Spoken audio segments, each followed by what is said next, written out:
Have you ever wondered how Dimension makes his dance floor bangers? Well, today I'm going to be showing you how he creates his hits like DJ Turn It Up and many more. Welcome back on How to DNB with Inverse Audio. As always, my name is 5X and I've got a slapper for you today. Can we please hit the subscribe button? There's only 32% of you subscribed. Now it's an improvement, but I want to see those numbers pushed up a little bit more. Drop the video a like if you enjoyed, and as always, drop a comment with what you want to see on the channel next. Now without any further ado, let's get right in the video.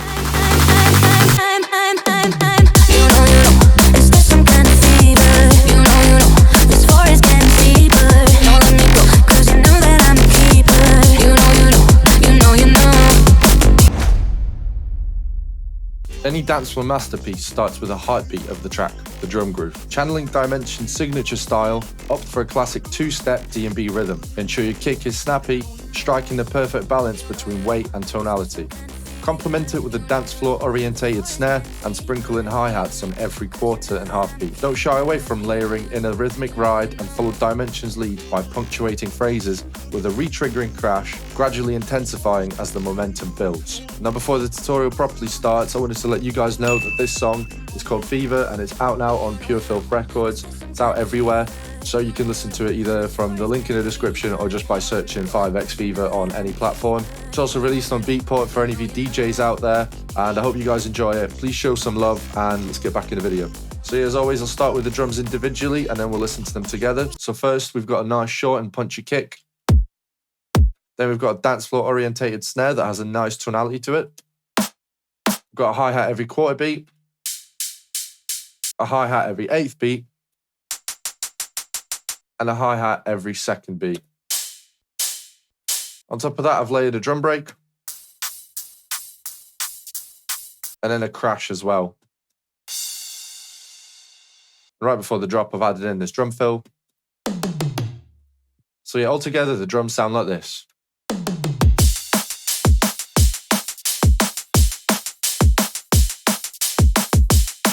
Now, if you're looking for good quality samples, drums, and presets, then head over to inverseaudio.co.uk, where I've just released Drum and Bass Volume 2.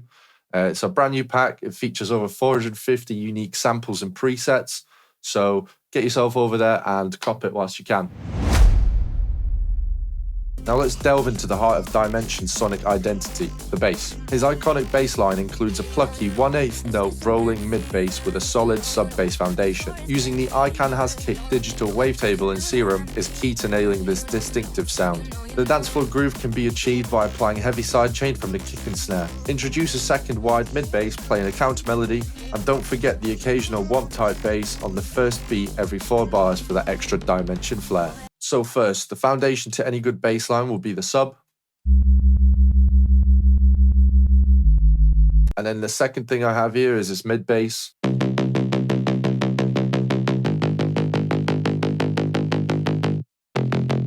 So the way that you make a mid bass is really easy. I just have 2 envelopes here, one of them controlling the volume and the other one controlling the parameters, such as the cutoff. So I have a basic sawtooth with a unison of 3 set to -1 octave, so that's the upper harmonic.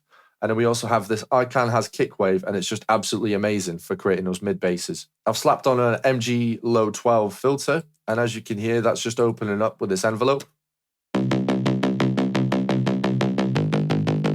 then I've also automated this cutoff to be used as a macro.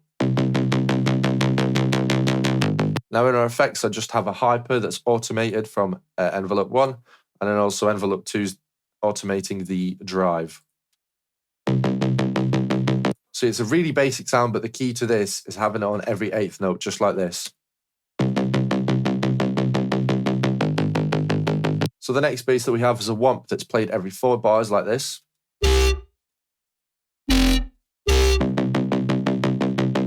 And that just serves as a nice way to break up the monotony of this 8th note rolling mid bass. Now, the way I've made this one, I've gone over this type of bass many times on this channel before. Essentially, you want to grab an LFO1 and you map it to the levels and the cutoff, and then maybe a bit of FM.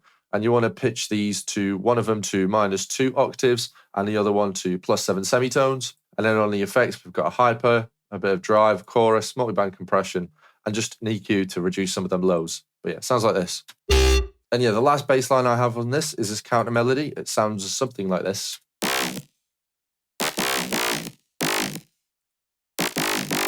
Now this is once again, this is a splice preset actually, but they have utilized the ICANN has kick wave. So versatile for this genre, and honestly, it's just a must.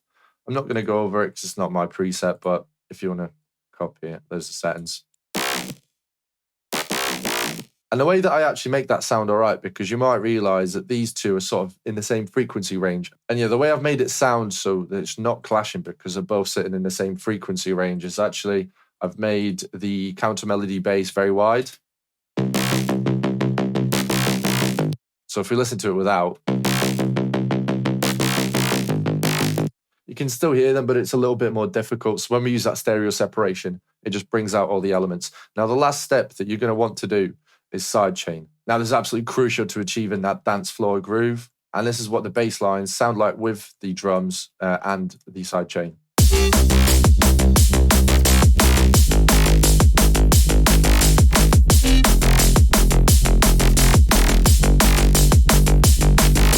And then to make it a bit more interesting towards the end, you can see I've automated the cutoff of that rolling mid bass. So it sort of dies down through the sections.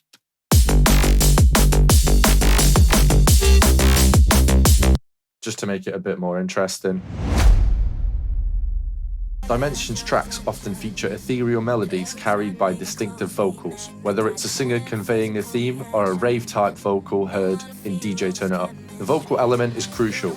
If you're facing challenges finding a vocalist, platforms like Splice or LoopCloud offer an array of options. Alternatively, get creative.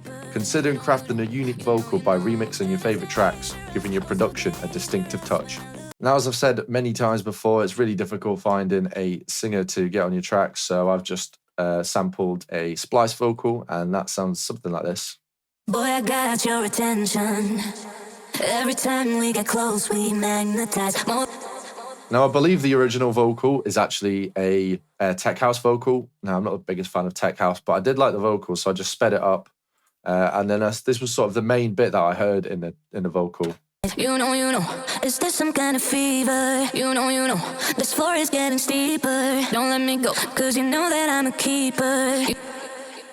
So yeah, that's what I decided to use as the chorus. And just so it doesn't get too stale, I layered an little altar boy on there. And then I formant shifted it by 12 semitones, just so we get something like this. You know, is this some kind of fever? You know, this floor is getting steeper. And then the inverse of that would be this. You know, is this some kind of fever? There's also a side vocal here that's just really wide. You know, is this some kind of... Just makes the vocal a lot easier to be heard. And then the last thing I have here is I've just taken the last syllable from this, and then I've copied it until it drops. Have a good time. And yeah, that is what I did with the vocal. Create a sonic landscape that mirrors Dimension's captivating ambiences. Layer pads, vocal chops, pianos, or synths, submerging them in a sea of reverb and delay. Sculpt the mood of your track meticulously as it lays down the foundation for the immersive experience characteristic of Dimension's music. Now, to craft the ambience in this, it was actually really easy. All I did was I found this pluck. I believe it's a Splice sample, maybe.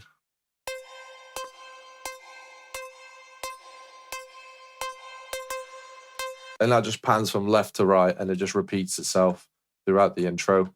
And then lastly, we just have one atmosphere in here, that's it. Which is actually a pigment sample. So yeah, when you pair those two together, it's enough to make the ambience, sort of there. It's not overpowering, right? But it complements the vocals nicely. Boy, I got your attention. Every time we get close, we magnetize. The key is simplicity here. You want stuff that works well together because you don't want to overcrowd your mix. And then on top of that, I've just layered a simple respace. Boy, I got your attention. Every time we get close, we magnetize. More than a physical reaction. I wanna feel. But yeah, that's essentially it. As the tension mounts in anticipation of the drop, Dimension takes a more restrained approach to the build-up. Opt for a repeating kick accompanied by rises and sweeps to intensify the energy. Experiment with vocal chops, repeating a key phrase to fill the auditory space. A filtered bass line adds both tension and familiarity, a clever technique that Dimension often employs. So yeah, what I mean by that repeating bass line, a filtered bass line, is essentially what I've done is I've grabbed the main bass line from the song and I've just reintroduced it really slowly with the cutoff being down, so it sounds something like this as it opens up.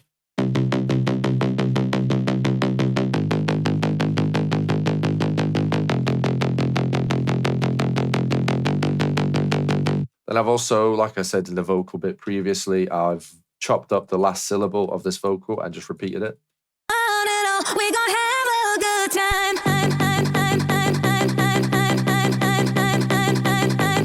So as you can hear, those two elements already are bringing a lot of tension to the build-up. And then instead of using a kick, I've opted for a clap that slowly pitches up over time.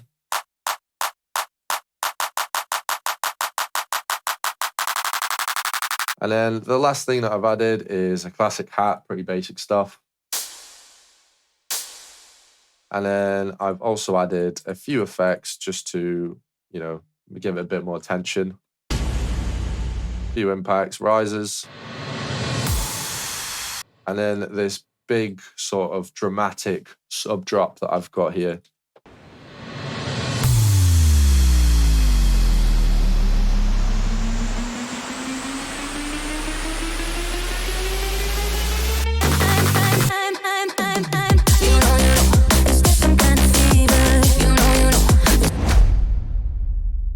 And last but certainly not least, we have the 4x4 second drop. Craft a punchy kick every beat, paired that with a syncopated mid-bass and sub. This combination delivers the classic 4x4 drive. Essentially, it's a sped up house beat. Infuse the rhythm with hi-hats, claps, and consider spicing it up with a shaker loop. And of course, to execute the classic dimension crash technique to punctuate the final impact of your dance floor anthem. Now, undoubtedly, I think this is my favorite bit of the song, and I believe, strongly believe that every song should have a 4x4 drop in it. That's a joke, obviously. But the way that you start with it is just a simple kick going on every beat. Right? And then what I've done here is I've included the mid bass, the wump, and the sub, but I've sidechained them.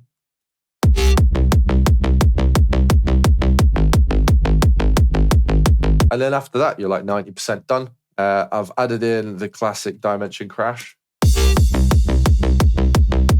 Then I've gone for a little shaker loop.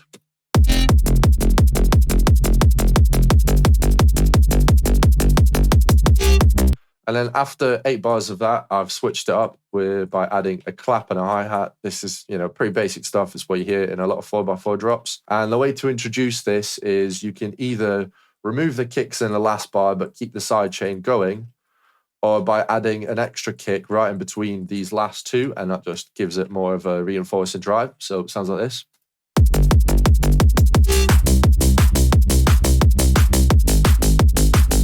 And then at the end of the phrase, a classic dimension crash repeating technique should sound something like this.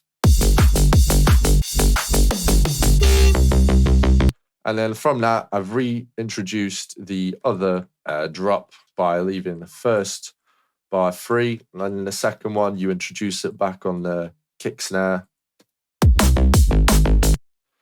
And then the last thing that I did for the vocal is I added an LFO tool on it, so it sounds like this without it, the normal one. And then what I've done here is I've added LFO tool, and the preset that I've added here is Transgate number 1. I believe I've lowered the depth a little bit just so it's not 100%, but this is what it sounds like with the LFO tool. And you've got yourself a 4x4 drop.